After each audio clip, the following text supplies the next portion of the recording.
In the 1700s, a European philosophical movement called the Enlightenment swept America. Also called the Age of Reason, this era laid the foundation for a scientific rather than religious worldview. Freedom of conscience was at the heart of this struggle against old regimes and old ways of thinking, and it changed the way people viewed authority. In the same way, a religious revival called the Great Awakening changed the way people thought about the relationship with the divine, with themselves, and with other people. The Enlightenment engaged the mind, but the Great Awakening engaged the heart. The First Great Awakening affected British North America in the 1730s and 40s. True to the values of the Enlightenment, the Awakening emphasized human decision in matters of religion and morality. It respected each individual's feelings and emotions. In stark contrast to Puritanism, which emphasized outward actions as proof of salvation, the Great Awakening focused on inward changes in the Christian's heart. One effect of the Enlightenment had been reduced church membership and attendance. An evangelist named George Whitefield believed that people weren't going to church because, quote, dead men preached to them. Whitefield and others like him began to preach in a much more energetic way. They tried to get their listeners to have a personal, emotional response to their preaching. The goal was for hearers to look at their own souls, to be convicted about their moral failures, and then turn their hearts toward God. Though most preachers targeted their messages to existing Christians, their events, called revivals, were often held in the open air or under large tents. Thousands of people attended these revivals, which were full of drama and emotion and the unexpected, a distinct shift from the austerity of the Puritans and the ritual of the Church of England, called the Anglican Church in America. Americans loved it. Two of their favorite preachers were Jonathan Edwards and George Whitefield. Jonathan Edwards is often credited with starting the First Great Awakening in 1741 with his famous sermon, Sinners in the Hands of an Angry God. Though this was not typical of his sermons, it has become a classic of early American literature.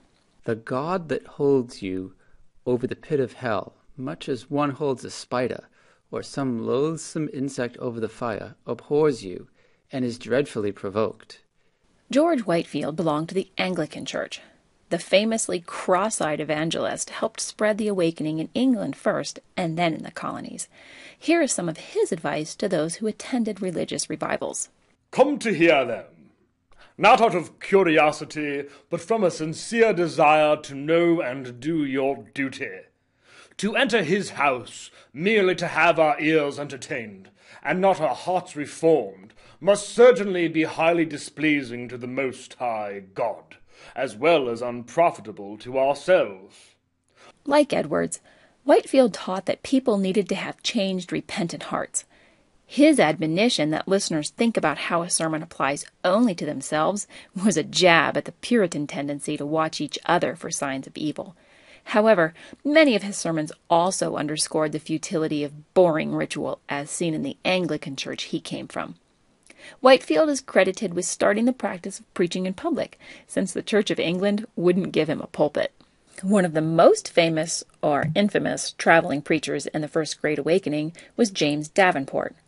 Just as the Puritans had done, Davenport taught that people needed to avoid the influence of the devil in everyday life. He held public bonfires so his followers could burn the things that distracted or tempted them to pride.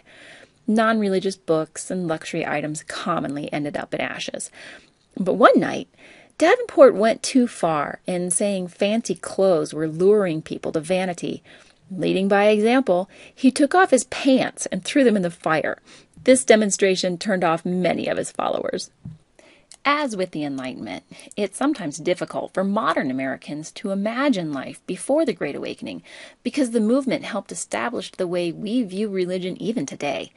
Instead of seeing faith as a matter of tradition, Americans now felt free to choose their own religious affiliation. New denominations were founded. Most of the established churches were reshaped, and by the 1760s, there was religious diversity in every colony.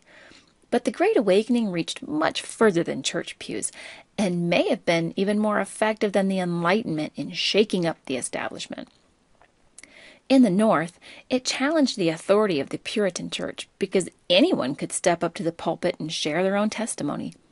Differences in doctrine came to be seen more as a matter of opinion, not a matter of salvation. The awakening challenged the social order of the South because slaves were as welcome as anyone else. The idea of salvation being available to anyone directly from God, regardless of race, gender, or economic class, made church a thoroughly democratic experience. People became more tolerant, seeing themselves not as members of a particular religious group, but as Americans who shared convictions about virtue, united in opposition against any establishment that tried to tell them how to think, feel, or behave. In many ways, it prepared the colonists to defy the king and start a revolution. The awakening also fueled social reform. George Whitefield's death prompted a slave named Phillis Wheatley to publish a famous poem in his honor. Her obvious intellect, paired with the religious testimonies of escaped slaves, helped energize the Northern abolition movement. Then the emphasis on personal faith led more people to study and interpret the Bible for themselves, an activity that 100 years earlier had led a Puritan woman named Anne Hutchinson to be banished from the colony. New colleges were established by churches to train their preachers and educate their followers, including Princeton, Brown, Dartmouth, Rutgers, and Columbia universities. So let's review. The Great Awakening was a movement that altered religious beliefs, practices, and relationships in the American colonies. It was parallel to the Enlightenment both in its values and its time frame. Traveling preachers gave emotional, entertaining sermons that emphasized a change of heart, a personal relationship with Jesus, and an inward focus rather than tradition, ritual, and deeds. Jonathan Edwards and George Whitefield were two of the most influential preachers of the time. They held their meetings outside, under tents, and welcomed anyone who wanted to listen. The First Great Awakening broke the monopoly of the Puritan Church, as colonists began pursuing diverse religious affiliations and interpreting the Bible for themselves. It also challenged the social establishment in several ways, fueled Northern sentiment against slavery, and resulted in the founding of some of America's most respected universities.